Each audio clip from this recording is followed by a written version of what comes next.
नमस्कार दोस्तों, और फिर से चैनल पर स्वागत है। अगर आप यहाँ नए हैं तो सब्सक्राइब जरूर करें। उम्मीद है कि आपका दिन शानदार गुजर रहा होगा। यह कहानी केवल वो योद्धाओं के चरित्र तक सीमित नहीं है जो ईमानदार, मजबूत और पूर्ण निष्ठा वाला था, बल्कि उस रहस्यमय घन से भी जुड़ी है जो उसकी गहरी निरीक्षण शक्ति और गंभीर विचार का परिणाम था। विशेषकर तब जब उसने देखा कि वो योद्धाओं अपने प्रिय के लिए किस तरह खतरे का सामना कर रहा है। तपती गर्मी में अपना कार्य पूरा करने के बाद वो योद्धाओं ने वांग डोंगएर को खोजने का निर्णय लिया, वह जिसे वह अपने दिल से प्रेम करता था। उसने बेबे से गर्मजोशी से विदा ली और आकाश की ओर उड़ चला। उड़ते समय उसने मन ही मन आशा की कि वांग डोंगएर अपनी गहरी नींद से जाग चुकी होगी और उसका इंतजार कर रही होगी। लेकिन वो योद्धाओं के दिल की गहराई में यह एहसास था कि वांग डोंगएर की चेतना अब तक वापस नहीं आई है और उसे ढूंढना कठिन होगा। मगर इस बार वह एक साधारण व्यक्ति के रूप में नहीं, बल्कि ऐसे इंसान के रूप में आया था जिसने अपने जीवन में अनेक महत्वपूर्ण कार्य पूरे किए थे। आकाश की ऊंचाई पर पहुंचते ही उसे अचानक चक्कर आने लगे, सिर्फ इसलिए नहीं कि वह थका हुआ था, बल्कि इसलिए भी कि उसका हृदय आशा और चिंता से भरा हुआ था। जब संप्रदाय के लोगों ने उसे रोकने और पीछे लौटने के लिए कहा तो हुआ योद्धाओं जरा भी नहीं डगमगाया। उसने अपनी दृढ़ता और सामर्थ्य प्रदर्शित की। उसने अपनी आत्मिक शक्ति को मुक्त किया और रहस्यमय बर्फ का फूल प्रकट किया। इस बर्फ की आभा इतनी शक्तिशाली थी कि वह पहाड़ की चोटी पर जमे बर्फीले साँचों और बादलों की संरचना को तोड़ सकती थी। यह आभा आत्मिक शक्ति और अद्वितीय ठंडक से भरी हुई थी। हुआ योद्धाओं बादलों की नोक पर स्थिर खड़ा रहा और अपनी आभा को चारों ओर फैलने दिया। आकाश और पृथ्वी से ऊर्जा उसके चारों ओर इकट्ठा होने लगी, मानो उसकी आत्मा की निर्मल शक्ति से आकर्षित हो रही हो। यह ऊर्जा हुआ योद्धाओं के भीतर छिपी कोमलता के साथ मिलकर उसकी थकी हुई शक्ति को फिर से भरने लगी।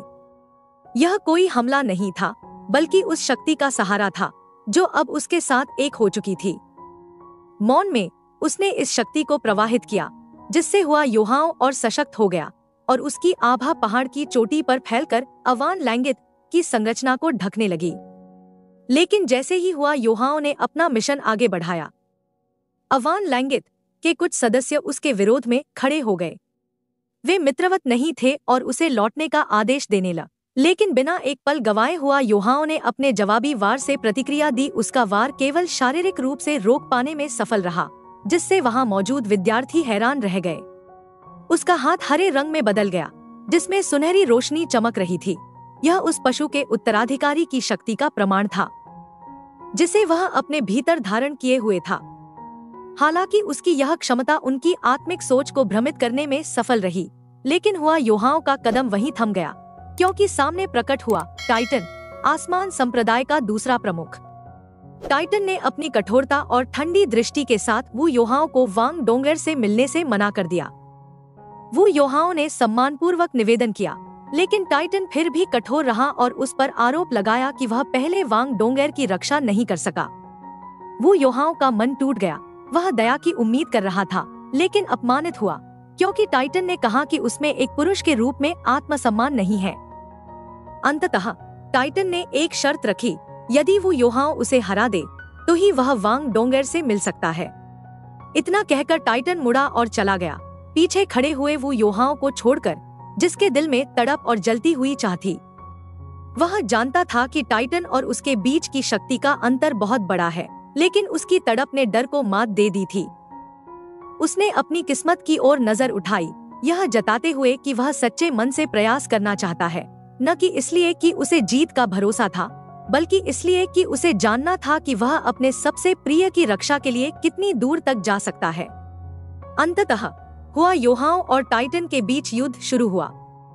यद्यपि वह टाइटन की शक्ति को अपने से कहीं अधिक महसूस कर रहा था, लेकिन वह आश्चर्यचकित नहीं हुआ। टाइटन, जो 8 काले और 1 लाल वलय वाला एक अद्वितीय योद्धा था, उसने आकाश पर छा जाने वाली एक विशाल प्रक्षेपणा को मुक्त किया। टाइटन की आभा इतनी प्रबल थी कि उसने हवा को हिला दिया और बादलों को चीर डाला। जवाब में को योद्धाओं ने अपने असुर स्वरूप को आत्मिक शक्ति के साथ मिलाकर एक ऊर्ध्वाकार रूप दिया, जो मानो दुनिया को निगलने आ रहा हो। उसी क्षण को योद्धाओं ने अपनी आत्मिक क्षमताओं, आध्यात्मिक दृष्टि आत्मिक बल और आत्मिक प्रवाह का प्रयोग किया, जिससे टाइटन एक पल के लिए विचलित हो गया और उसका ध्यान भंग हो गया। लेकिन हालांकि उसका शरीर जमीन पर धंसा हुआ था और उसके घावों से खून बह रहा था, फिर भी वू योहाओ दृढ़ता से खड़ा रहा। टाइटन हैरान था। वू योहाओं की शक्ति केवल शारीरिक नहीं थी, बल्कि उसमें एक आत्मिक दृढ़ता भी थी, जिसने उसे कुछ पल के लिए चुप करा दिया। उसकी जिजीविषा और अटूट संकल्प को देखकर टाइटन अपने दिल में धीरे धीरे बढ़ते सम्मान को छिपा नहीं सका। लेकिन युद्ध अभी समाप्त नहीं हुआ था। वू योहाओं ने अपने 2 आत्मिक साथियों को बुलाया, बर्फ की देवी और रहस्यमय ड्रैगन की आत्मा, जिनके मिलन से ऐसी चरम ठंड उत्पन्न हुई कि हवा तक जमने लगी। बर्फ की देवी और हुआ योहाओं की ड्रैगन आत्मा का यह संगम आकाश में एक प्रचंड तूफान में बदल गया। दूसरी तलवार आत्मा की शक्ति और आत्मा के धारक की शक्ति का सर्वोच्च मेल थी, जो प्रेम और दृढ़ संकल्प की हिलाती हुई ताकत को प्रतिबिंबित करती थी। इस बार टाइटन ने भी वास्तविक खतरे को महसूस किया और उसे अपने सबसे प्रबल अस्त्र का प्रयोग करना पड़ा, क्राटाइटन की आत्मा का आवाहन। उसकी अपार शक्ति अचानक और भी बढ़ गई, और जब उसने अपना हथियार थामा तो उसकी आभा विस्फोट की तरह फैल गई। उसका हथियार आकाश में इस तरह उड़ा जैसे स्वयं आसमान को चीर रहा हो। तलवार और हथियार के टकराव के बीच हवा तूफानी हो उठी और दूर अंतरिक्ष तक कंपन की गूंज सुनाई दी। यह केवल शक्ति की लड़ाई नहीं थी, यह शक्ति और प्रेम की भी टक्कर थी। हालांकि वू योहाओ अभी जीत नहीं पाया था, लेकिन उसने साबित कर दिया कि वह वांग डोंगेर की दंतकथाओं के सामने खड़ा होने के योग्य है। दोस्तों, यह एक स्पॉइलर है। डोंगहुआ सीरीज 16 ने 2 के एपिसोड 114 से निश्चित रूप से यह असली कहानी से बिल्कुल मेल न भी खाए, इसलिए अगर किसी शब्द या शब्दावली में गलती हो या समय में कुछ कमी बेशी हो तो उम्मीद है आप समझेंगे। और हाँ, इस चैनल को आगे बढ़ाने के लिए लाइक, शेयर और सब्सक्राइब करना न भूलें, ताकि आप हमारे नवीनतम अपडेट मिस न करें।